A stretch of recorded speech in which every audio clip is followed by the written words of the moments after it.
اذ عرض علیہ بالعشی سافنات الجیاد۔ ترجمہ کنز العرفان، جب اس کے سامنے شام کے وقت ایسے گھوڑے پیش کیے گئے جو 3 پاؤں پر کھڑے اور چوتھے سم کا کنارہ زمین پر لگائے ہوئے تھے، بہت تیز دوڑنے والے تھے۔ فقال انی احببت حب الخیر عن ذکر ربی، تو سلیمان نے کہا مجھے اپنے رب کی یاد کے لیے ان گھوڑوں کی محبت پسند آئی ہے۔ حتی توارت بالحجاب، پھر انہیں چلانے کا حکم دیا یہاں تک کہ وہ نگاہ سے پردے میں چھپ گئے۔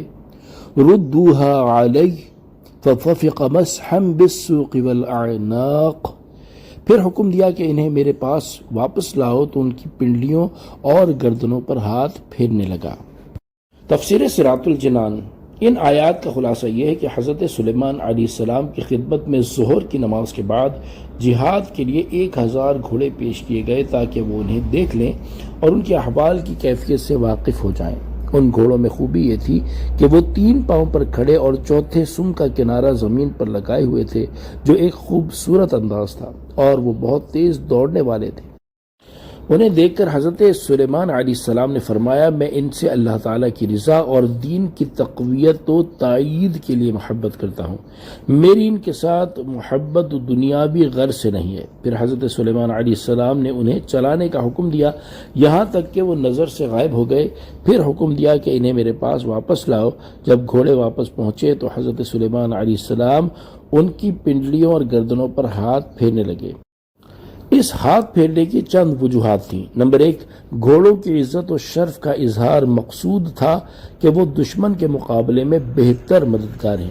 نمبر 2، امور سلطنت کی خود نگرانی فرمائی تاکہ تمام حکام مستعد رہیں۔ نمبر 3، آپ علیہ السلام گھوڑوں کے احوال اور ان کے امراض و عیوب کے اعلیٰ ماہر تھے، ان پر ہاتھ پھیر کر ان کی حالت کا امتحان فرماتے تھے۔ بعض لوگوں نے ان آیات کی تفسیر میں بہت سے غلط اقوال لکھ دی ہیں جن کی صحت پر کوئی دلیل نہیں ہے، اور وہ محض حکایات ہیں جو مضبوط دلائل کے سامنے کسی طرح قابل قبول نہیں، اور یہ تفسیر جو اوپر ذکر کی گئی یہ الفاظ قرآنی سے بالکل مطابق ہے۔ وَلَقَدْ فَتَنَّا سُلَيْمَانَ وَأَلْقَيْنَا عَلَى كُرْسِيِّهِ جَسَدًا ثُمَّ أَنَابَ۔ ترجمہ کنز العرفان، اور بے شک ہم نے سلیمان کو آزمایا اور اس کے تخت پر ایک بے جان بدن ڈال دیا، پھر اس نے رجوع کیا۔ تفسیر صراط الجنان۔ علامہ ابو حیان محمد بن یوسف اندلسی رحمۃ اللہ تعالی علیہ فرماتے ہیں اس آیت میں اللہ تعالیٰ نے یہ بیان نہیں فرمایا کہ جس آزمائش میں حضرت سلیمان علیہ السلام کو مبتلا کیا وہ کیا تھی، اور نہ ہی یہ بیان فرمایا کہ حضرت سلیمان علیہ السلام کے تخت پر جس بے جان جسم کو ڈالا گیا اس کا مصداق کون ہے۔ البتہ اس کی تفسیر کے زیادہ قریب وہ حدیث ہے جس میں حضرت سلیمان علیہ السلام کے انشاءاللہ نہ کہنے کا ذکر ہے۔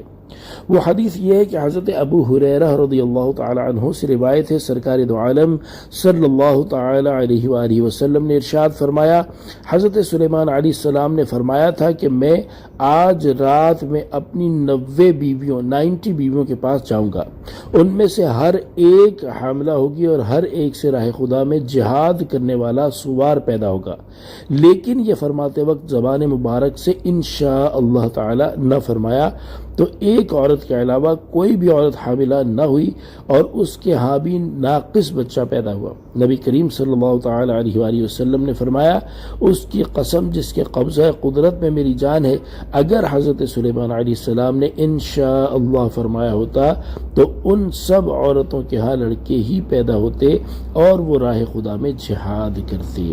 نوٹ، ایک روایت میں 70 اور ایک روایت میں 100 بیویوں کے پاس جانے کا بھی ذکر ہے۔